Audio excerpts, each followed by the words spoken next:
Os apóstolos eram iletrados? Aí a gente já precisa fazer uma pausa, um corte para entender essa palavra iletrados de uma forma precisa.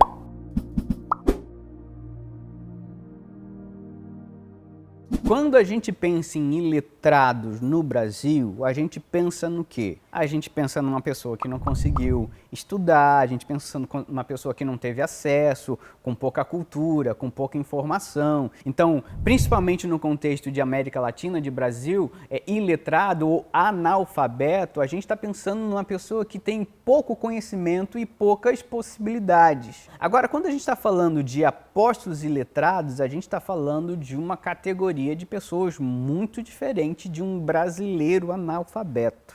Então, o iletrado desses apóstolos que foram escolhidos por Jesus estão vivendo num contexto judaico completamente dominados pelos gregos. O Império Romano se estabelece assumindo a identidade da cultura grega. Platão já tinha feito milhares e milhares de seguidores. Então, quando Israel se torna uma província de Roma, muitos daquelas pessoas vivem num ambiente helenizado. A filosofia grega é um elemento da formação daquele homem naquela época. Por exemplo, quando eu afirmo que João era simplesmente um pescador e esse pescador não tinha conceito ou estudo, instrução nenhuma, a gente está muito longe da realidade. No início, na introdução do Evangelho de João, ele começa dizendo en arche, en hologos,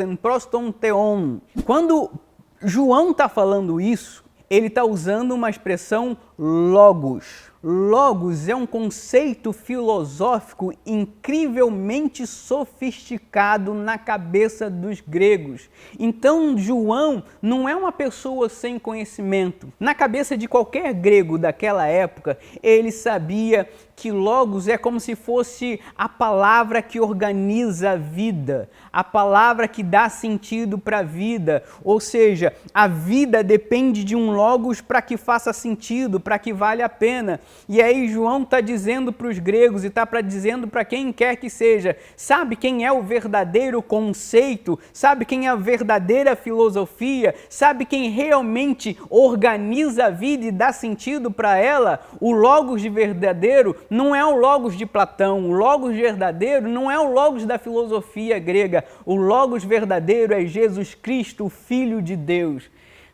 E aí eu preciso te chamar a atenção. Cuidado ao chamar esse homem de letrado, porque ele está falando profundamente de filosofia com um povo que conhece muito bem filosofia e ele está falando de igual para igual. Ok, se você me perguntar se a maioria dos apóstolos só sabiam ler ou não sabiam ler, a resposta é provavelmente nenhum deles. Ou a maioria deles era incapaz de ler e escrever. Mas em relação ao conhecimento que eles tinham das escrituras e do próprio conceito de várias filosofias, o que dizer ainda de Paulo? Paulo, quando vai a Atenas falar sobre o Evangelho, existia um espaço público onde todas as novas religiões, quando todas as novas filosofias, novas ideias iam para aquele lugar porque iam debater, para escutar. Então Paulo vai falar sobre o Deus desconhecido para gente que conhece filosofia.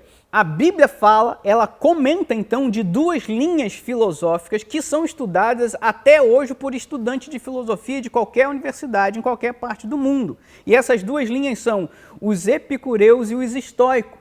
Então, quando Paulo vai falar em Atenas, ele está falando contra pessoas que têm um profundo conhecimento filosófico e ele sabe conversar com essas pessoas. E aí ele expõe o Deus desconhecido. E quando a gente opõe Paulo com todos os outros apóstolos, a gente precisa entender então que Deus usa Paulo de uma forma muito especial, porque sobre os ombros de Paulo repousa a responsabilidade da maior parte do Novo Testamento. Testamento. Paulo é responsável na carta de Romanos por explicar o evangelho para os gentios e para a gente, para a igreja. A carta de Romanos é, sem dúvida, uma das cartas mais importantes sobre a nossa consciência do que é o evangelho. Criado aos pés de Gamaliel, e a gente precisa fazer uma conta rápido. Então, quando ele fala que ele é hebreu de hebreus, significa que ele sabe falar hebraico, ele fala aramaico, que era a língua mais comum, ele tem conhecimento do grego. Então, Paulo fala pelo menos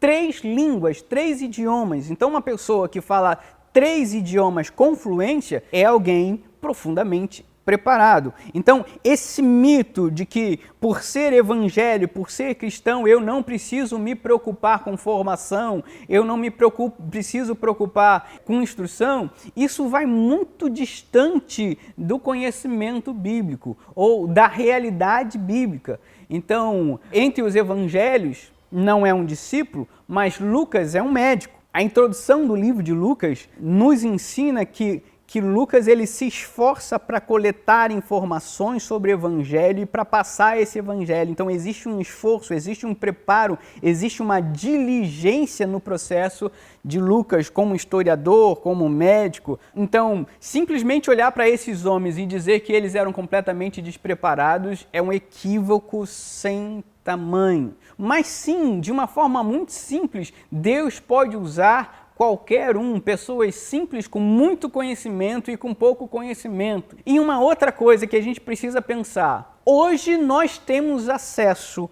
à informação de uma maneira que aquela turma não teve. A pergunta que eu faço, se os discípulos tivessem acesso à informação, o que eles fariam? Abandonariam com o pretexto de conhecer Jesus? Ou eles se esforçariam em conhecer? Essa é a pergunta verdadeira a ser feita.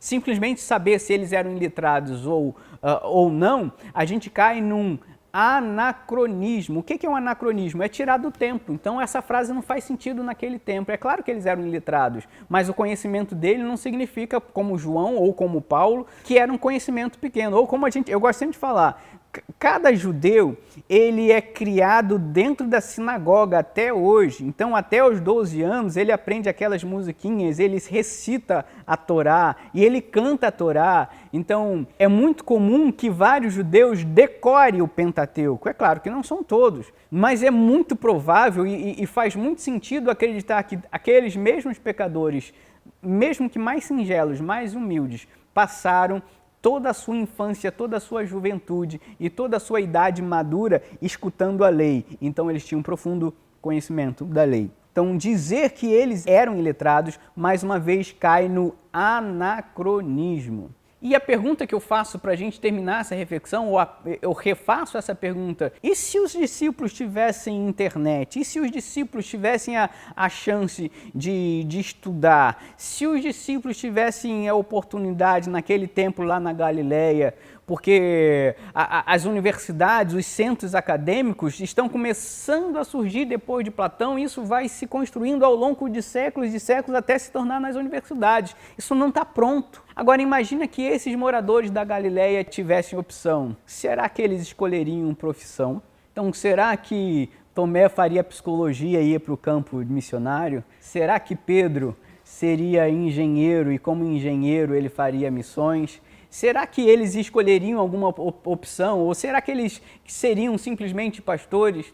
Ou será que eles simplesmente, em nome do Evangelho, não teriam profissão nenhuma e viveriam de uma forma itinerante? Acredito que, para a gente responder essa questão, a vida de Paulo é um grande exemplo, que apesar de ser um pregador da palavra, ele ainda era um construtor de tendas. Se houvesse possibilidade para aqueles discípulos viverem mais, estudarem mais, será mesmo que eles não fariam isso em nome do Evangelho? Quando a gente diz isso, a gente está criando uma desculpa para eu não preciso me esforçar em estudar, porque afinal de contas eu vou pregar e viver o Evangelho. E eu termino dizendo, será que Deus não quer te estudar através de novos conhecimentos que você nem sequer imagina? Eu peço que você abra o seu coração e escute o Espírito Santo te chamar para onde Ele quer te conduzir e o que você precisa saber para continuar o seu ministério. Que Deus te abençoe.